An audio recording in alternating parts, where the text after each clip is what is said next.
ગુજરાતી મિત્રો, આપ જોઈ રહ્યા છો બાકા જીકી એપિસોડ 5। તો આજના આપણા ખાસ મહેમાન છે શંકેશ્વર તાલુકાના નાનકડા એવા ગામ રૂનીના સરપંચ શ્રી। તો ચલો આપણે એમની આજ મુલાકાત કરીએ। જય માતાજી સરપંચ સાહેબ। જય માતાજી। તો સાહેબ, તમે અમારા એપિસોડ ઉપર વધાર્યા, ખૂબ આભારી જ છું હું તમારો। અને અમારા ટેણીઓની મોજના છોકરાઓ જે છે નાના નાના, તે આપનું સ્વાગત કરવા માંગે છે। તો આપની રજા હોય તો હું તેમને બોલાવી લઉં। આવી જાઓ। ખૂબ ખૂબ આભાર તમારો અમારા શોમાં આવવા માટે। ખૂબ ખૂબ આભાર તમારો પણ, તમે બધે જે અમને યાદ કર્યા। તમારે યાદ તો કરવા પડે ને।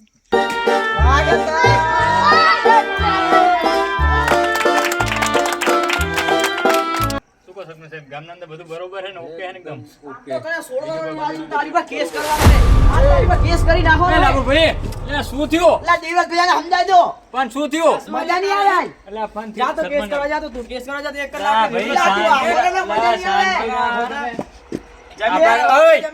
આપણા ગામના સરપંચ બેઠા છે, તમે શાંતિ રાખો। તમારો પ્રશ્ન શું છે એ એમને કહો, તમને ખબર પડે યાર। સમજાઈ દો એટલે હું સમજાઈ દે કોરોના લાકડી પેલો પરોણા પેલો પાડી દે ભણામાં બે ભાઈ થઈને તમે લડો, તમને શરમ નહીં આવતી? અને પાછા લાકડી ધોકાથી યાર। તમને ખબર છે આજ આપણા ગામના રાજા આપણા સરપંચ અહીં બેઠા છે। સરપંચ સાહેબ, આ બે ભાઈ આપણા ગામના જ છે। તમને બાપાને આપણે ઓળખીએ છીએ। એવું છે ને? બરોબર। એ લાભુ અને ભૂરા, આ તમે બંને સગા ભાઈ ખરા? હા તો તમે શાના માટે લડો? જમીન માટે હવે જમીન તો બંનેના બાપની કહેવાય, એટલે બંને એના હકદાર કહેવાય, અડધા ભાગીદાર, બરોબર? એટલે આમાં કોઈ પોલીસ કેસ કે લડવાથી કોઈ ફાયદો થવાનો નથી। એમાં તમારા બાપાનું નામ ખરાબ થાય, આપણા ગામનું નામ ખરાબ થાય, અને મતલબ સગા સંબંધીમાં બધે તમારું નામ ખરાબ થાય। એટલે એવું કરાય નહીં। તમે એવું વિચારો છો કે તમારા ગામનું નામ ખરાબ થાય? ના ના ના સરપંચ સાહેબ, ના ના એવું અમે ઈચ્છા નહીં, અમારા ગામનું નામ ખરાબ થયું અમે ઈચ્છા નહીં। હા, તો હવે તમારે હળી મળીને રહેવાનું। હવે આજથી અમે એક કે બે ભાઈ ઝઘડો નહીં કરીએ। હા 12 વીઘા તું લે અને 8 વીઘા તારો ભાઈ લે જા। ના ના મોટા, તું 12 વીઘા લે ને હું 8 વીઘા લઉં તમ તારે। ના ના તું લે, તું નાનો હોય ના એટલે। ના ના કઈ વાંધો નહીં, તું મોટો છે તો તું 2 વીઘા લઈ જા। તું લે ગાડા। હવે તમે શું પાછી વાત માંડી છે આ? મેં એને કીધું તું નાનો હોય એટલે તું 12 વીઘા લે, મને 8 વીઘા મળશે, મને સંતોષ છે। હવે આપણે બેયની વચ્ચે બંને ભાઈઓ 10-10 વીઘા રાખો, એટલે એકને બંદૂક રહે નહીં અને કાયમીથી તમારી ગાડી હેઠતી રહે, બરોબર બરોબર? હા, તમે તો અમારી આંખો ખોલી નાખી સરપંચ સાહેબ। હવે આજથી અમે એક કે લડશું નહીં બે ભાઈ। બસ, આવું જ રહેવાનું। એમ તો કઈ મારી એમ દેવે તું નહીં હારી તું તો જેવી હે તું આ કઈ નહીં બીજો ડબ્બો આવ્યો લાગે। દેવા ભાઈ બોલો। આરે કઈ હંદાલો હવા ઉઠી માં ઘરે કચરો નાખે હે ભાઈ આ મારી હાહુ હે હવામાં ઉઠી માં ઘરે કચરો નાખી જાય હે તું મારી હાહુ હે તું નહીં તું મારી હાહુ હે તું હે મારી હાહુ અરે ભાભીઓ, તમે શાંતિ રાખો, હેઠા બેજો। આપણા ગામના સરપંચ બેઠા હે કને? સરપંચ સાહેબ, બીજો ડોકો આવ્યો હવે તો આપણે। શું દાડાપરી કેવો ડકો આવ્યો? આ કચરાનો લાગી રહ્યો। શું થયું ભાભી? કા હવામાં ઉઠી કચરો નાખી દે માં ઘરે વાળી અરે નાખી નથી લે મારી હાહુ અને આપણાને જે ગ્રામ પંચાયત તરફથી જે ડસ્ટબિન આપેલા છે કચરો નાખવા માટે, એ ઘેર ઘેર આપેલા છે, તો એનો તમે ઉપયોગ કરો બરોબર। અને એમાં તમારે કોઈના ઘરે કચરો નખાય નહીં।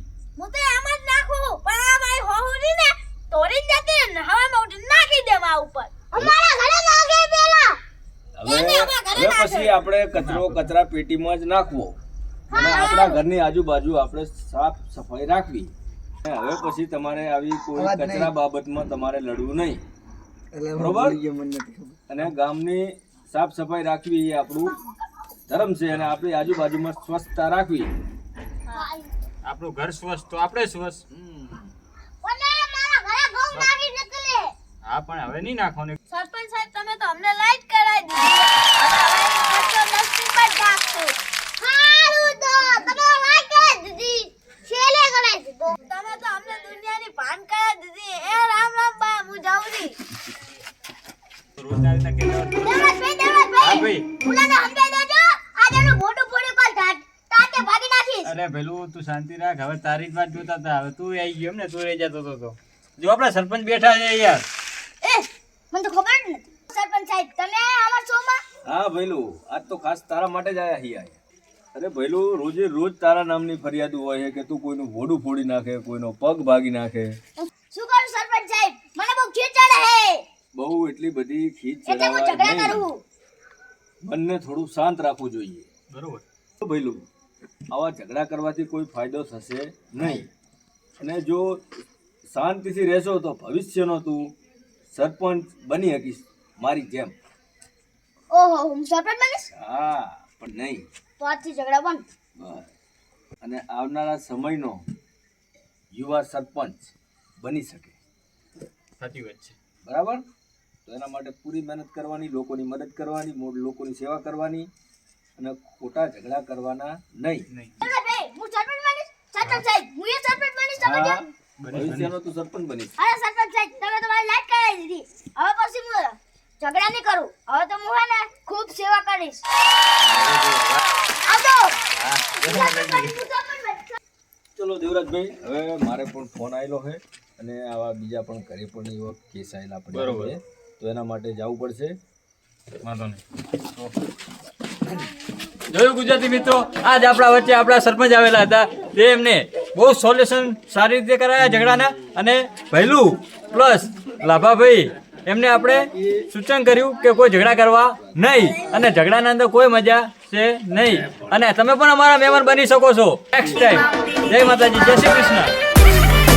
જે તમારી ટેણિયાઓની મોજ અને બાકા ચીકી શો, જેમાં તમે બધા જે મહેનત કરો છો એમાં મારો પણ સપોર્ટ છે અને અમારો આખા પણ ગામનો support છે. તમને અમારા તરફથી પૂરો સપોર્ટ રહેશે. આવીને આવી મહેનત કરતા રહેજો, તમારી મહેનત કામયાબ થશે.